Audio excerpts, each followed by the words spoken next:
Once upon a time, in a small town, there lived a man named Mr. Jide. He lived with his wife, Mama Nkechi, and their two daughters, Aberi and Ada. They were not rich, but they had love in their home. The girls were happy, did well in school, and their mother always cared for them. But Mr. Jide was not happy. He always complained about money. He wanted a big car, a big house, and people to respect him. He would say, "Look at other men. They are rich, and I am still poor." Mama Nkechi always told him, "Let's be patient. God will bless us in His time. Let's work hard and take care of our children." But Mr. Jide did not listen. One day, while walking in the market, Mr. Jide met a man who looked rich. The man noticed how sad Mr. Jide looked and said, "Do you want to be rich fast?" Mr. Jide said, "Yes, I am tired of being poor." The man smiled and said, "I know someone who can help you, but you must be ready to do anything." That same day, Mr. Jide followed the man to a strange place outside town. There they met a ritualist who said, "To get rich, you must bring two innocent souls, your own daughters." Mr. Jide was shocked. He loved his daughters, but his heart was already full of greed.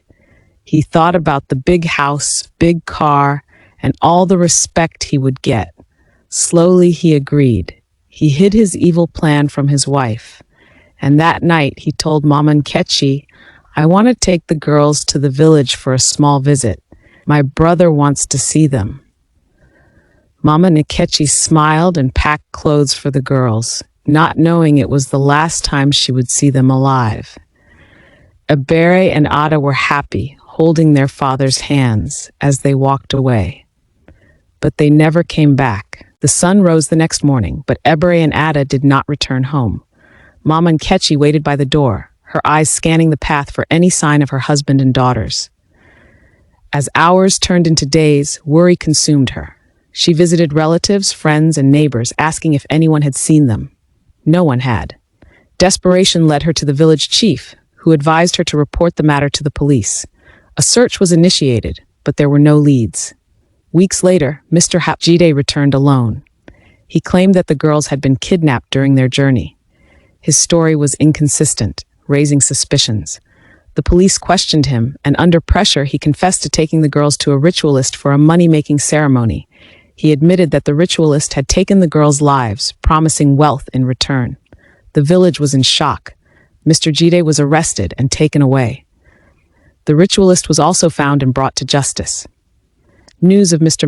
Jide's confession spread quickly. The villagers were shocked and angry. They couldn't believe a father would harm his own children for money. Mama Nkechi was heartbroken. She cried every day, mourning the loss of her beloved daughters.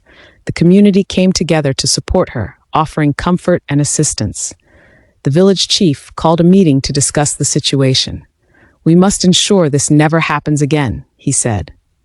"Let us teach our children the value of life and the dangers of greed." The villagers agreed to hold regular gatherings to educate everyone about the importance of love, honesty, and hard work. They wanted to create a community where such tragedies would never occur. Mr. Jide was taken away by the police. He was charged with murder and using his own daughters for money rituals. In court, he could not say much. He just kept crying and saying, "I made a mistake." Back in the village, Mama Nkechi was still sad, but she began to heal slowly. The community helped her clean her compound and even gave her food. The women in the village stayed close to her, visiting her often. The chief called all the young people one day and said, "Let this be a lesson. Quick money is not worth your soul. If you want a better life, work hard and stay honest." People started taking the warning seriously. Churches and schools began to teach more about contentment, hard work, and the danger of rituals. Mama Nkechi decided to adopt a small girl who lost her parents too. She named her Joy and promised to love her and raise her well. Even though she could never forget her daughters, she knew they would want her to keep living and loving. Many months passed.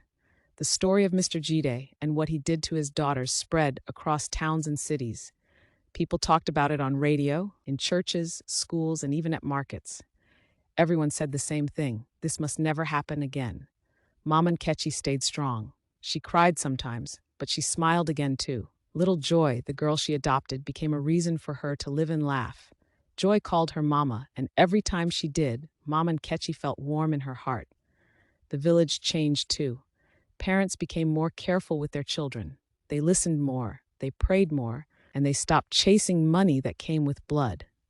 A group of women in the village started something new. They called it Safe Hearts. It was a small club where women shared their problems, talked about their fears, and helped each other. Mama Nkechi was the leader. She told her story to warn others. Years later, Joy grew up into a kind and smart girl.